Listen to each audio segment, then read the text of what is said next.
영화 조커, 세간의 화제가 되고 있는 영화 조커 리뷰입니다. 영화 조커는 어제 10월 2일 날 개봉을 했는데요. 저는 그 9월 말에 시사회로 먼저 봤습니다. 근데 시사회장으로 배당된 극장이 아이맥스관이었어요. 아이맥스관은 스크린도 굉장히 크지만 좌석이 굉장히 많죠. 근데 제가 어떤 영화 시사회 리뷰에서 말한 것처럼 언론 배급 시사회는 보통 가보면 좌석이 한 4분의 1밖에 안 차요. 많이 차면 절반 정도 차게 되면 제가 볼 때 좀 많이 찬 거고요. 근데 이 조커 같은 경우는 아이맥스관에 그 좌석이 굉장히 많은데도 불구하고 정말 많이 찼더라고요. 한 80% 이상 찬 것 같아요. 그 이유는 그 영화 조커에 나오는 배우가 배우의 지명도 때문에 호아킨 피닉스의 그 지명도 때문이기도 하고, 그리고 이 영화가 2019년도 베니스 영화제에서 황금사자상을 받았습니다. 먼저 웃음.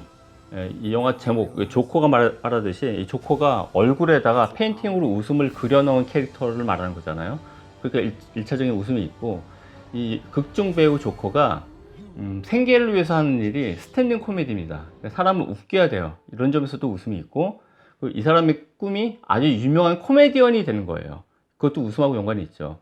그리고 영화 속에 여러 번 이 사회 분위기에 대한 얘기가 살벌한 세상이라고 표현이 되는데, 이런 살벌한 세상에서 살아남기 위한 어떤 이기는 법? 두 번째는 불안이라고 말씀드렸죠. 제가 스포일러가 될 수 있을 것 같아가지고 좀 길게 얘기 못합니다. 근데 뭐냐면 권총이 등장해요. 영화 속에서 장전된 권총이. 그래서 굉장히 불안해요. 또 하나는 불안한 태생. 태생 자체가 불우하단 말이에요. 그리고 좀 이상한 부모를 만났어요. 그리고 매우 가난해요. 그래서 이 장전된 권총이 언제 격발될지 모르기 때문에 그것 때문에 영화 내내 약간 불안해요. 그리고 이 불안이 당대 1981년도라는 그 미국 사회의 어떤 불안을 재현하는 것 같아요. 그리고 세 번째가 대중 혹은 미디어 대중입니다. 영화 혹은 어떤 작품은 자기의 관심사에 맞춰서, 그 프레임에 맞춰서 작품을 해석하게 되죠. 저의 요즘 관심사가 바로 오늘날의 미디어 대중인데요. 조커에는 길게 말씀 못 드리지만 이 마스크를 쓴 익명의 대중들이 분노하는 장면이 나와요. 그러니까 사회를 갖다 전복하기 위해서 어떤 시위를 한단 말이에요. 그 장면은 2011년도 뉴욕에서 있었던 그 어큐파이 월스트리트, 그러니까 월가를 점령하라와 연결되는 점으로 저는 해석을 했습니다.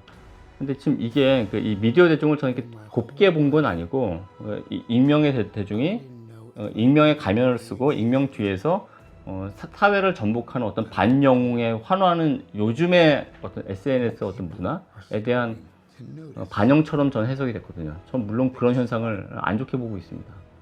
그리고 다른 영화 리뷰를 보게 되면 이 조커에 대해서 호아킨 피닉스의 연기력이 굉장히 뛰어났다, 뭐 미친 연기다, 뭐 이런 말이 정말 많이 있어요.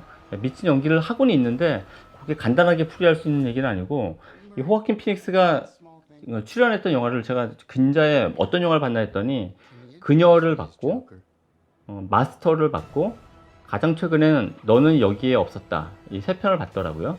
연기를 정말 잘했어요. 영화를 보면서 순간순간 어떤 상황을 표정 연기로 이렇게 재현하는 이런 장면이 그 관객의 뇌리에 각인된 효과가 있더라고요. 아마 그래서 배우는 아마 이런 표정 연기로 기억되는 것 같다라는 생각을 하면서 영화를 봤는데요.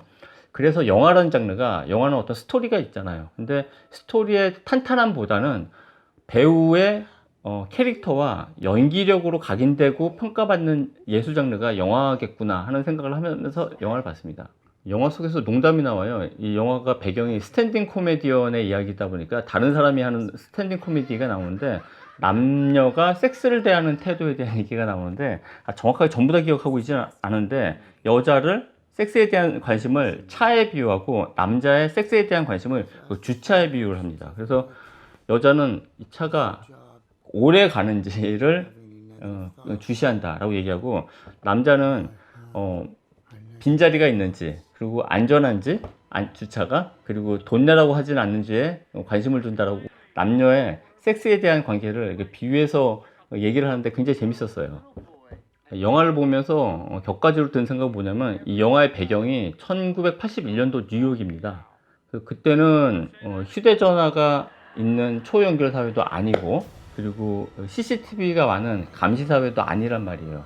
그래서 스포일러여서 길게 말씀을 드릴 수 없는데, 공공장소에서 어떤 큰 사고가 터져요. 근데 그 범인이 검거가 안 됩니다. 오늘날에서는 그런 일이 절대 가능하지 않죠. 휴대전화 추적을 통해서 붙잡기도 하고 CCTV가 온 사방에 있기 때문에 바로 검거될 수 있죠. 공공장소에서 특히 사고를 쳤다면. 이걸 보면서 오늘날 상황을 오히려 되돌아보게 되더라고요. 안전한 사회라고 제가 생각했던 건 아니고 굉장히 빈틈없이 각박한 사회가 오늘날 사회일 뿐만 아니라 비밀 보장이나 사생활 보장이 안 된다. 오늘날의 그 미디어 사회가 이런 생각도 들었고, 덧붙여서 그래서 이런 그 빈틈없는 그 사회상 때문에 영화가 인과관계가 빈틈이 굉장히 많고 드라마성을 확보하지 못하고 스펙터클에 의존하는 것 같다라는 생각을 하면서 영화를 봤습니다.